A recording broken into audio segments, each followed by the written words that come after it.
Many of you have probably used subtitles, and some of you probably use it on a regular basis. For me, it's been a constant in my life since early on. Growing up in Israel, I've seen a lot of captions on TV. This is because there's a lot of foreign content, and subtitling is a lot more cost efficient than dubbing the content. In Israel, like large portions of Europe, content is generally subtitled rather than dubbed unless the content is targeted at children.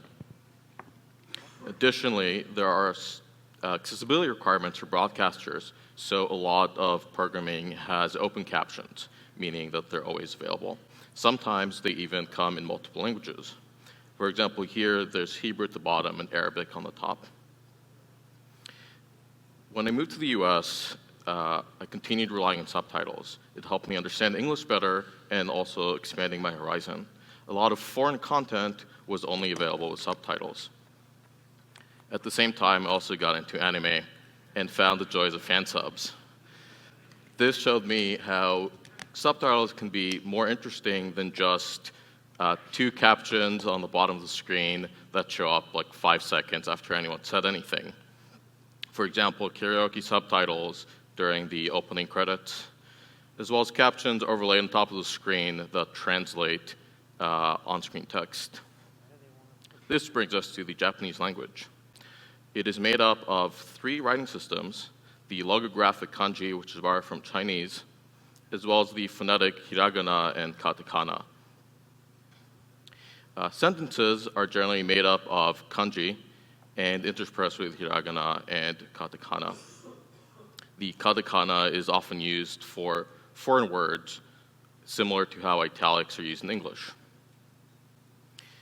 In print, Japanese is usually written and read right to left, top to bottom, though because it's character-based, theoretically it can be whatever direction you want.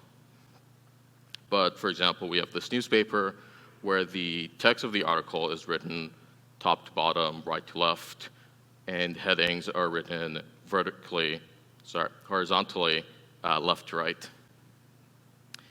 With the westernization of Japan and the rise of the web, it's become a lot more commonplace to write Japanese horizontally, left to right.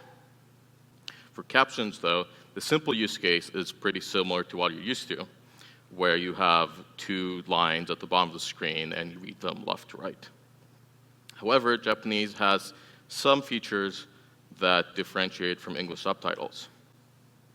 At the W3C, the Japanese Layout Task Force wrote this amazing document, Requirements for Japanese Layout Text.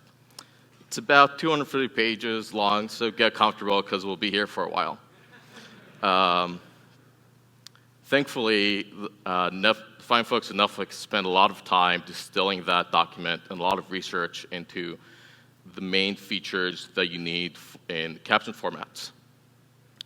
They then use that to improve the time text markup language for Japanese language support. WebVTT, unfortunately, does not currently have all of them, but I'm working on it. So these are the 5 features, and we'll work through them one by one. Rubies, the first one, are basically annotations, often used as a pronunciation guide. This is because in kanji, you often have multiple pronunciations for a particular character. So you want to show how to pronounce this kanji character. This is especially useful for characters that are not as common. But it can also be used to do translations, like explaining editor. So this is available in both WebVTT and TTML. In WebVTT, you use the standard HTML tags. Hopefully it looks a bit better on the monitors on the side. And TTML is actually pretty similar, but you have to annotate span tags manually. Boutons are used for emphasis. Like rubies, they're placed to the right or above the Japanese characters, and it's kind of similar to bold, but in effect, they're used a bit more like underlines.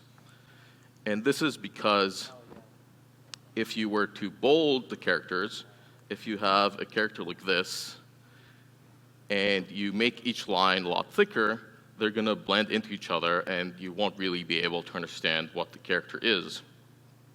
In addition, from the technical side, if you have a Japanese font and then you add bold and italic characters, you're going to inflate the file size 2 or 3 times, which can actually be a pretty big deal when you have a language like Japanese with a lot of characters. This is available in TTML with a text emphasis. It is not yet available in WebVTT, though it is available in CSS. Vertical text is generally used to avoid overlap with on-screen text. So in the United States, you're probably familiar with seeing captions at the bottom of the screen, and then when a chyron or lower third comes up, the screen goes to the top of the captions go to the top of the screen. In Japanese, instead of going to the top, it'll go to the right, with the first line being the rightmost and each subsequent line going towards the left. However, there are actually times where you have vertical cues both on the right and on the left. For example, if there's some kind of forced narrative. And in that case, it's possible that you have the bottom on-screen text, the right vertical text, and the left vertical text. And this is available in WebVTT and TTML. With WebVTT, just set the vertical setting to the right, to the correct one, and in TTML, you set writing mode. Tatu Chiyoko is vertical and horizontal and vertical characters. In vertical text, if you have 2-digit number, for example, you can have it show up on a single line. And this improves the flow and helps understanding. For example, if you compare the day here to the month and the year, it's quite a lot easier to read it vertically instead of reading digit line by line, or if it's sideways. These are available in both WebVTT and TTML. In WebVTT, you use the text combined upright CSS, and in TTML, you use font shear. Unfortunately, in WebVTT, this feature is at risk due to browser support. Slant Text is used for forced narrative and off-screen dialogue. It's similar to italic and oblique text in English. The main difference is horizontal text, when you slant it, looks pretty similar to how you're used to seeing italics. But in vertical text, you can see that the baseline is actually slanted. And this is available as font shear, but it is not available in WebVTT. Ultimately, these are the 5 main features that you need to support the Japanese language in your caption format. But these aren't really the only thing you need to have proper Japanese language support. You need to figure out stuff like how quotes are done, and there's a lot more to it.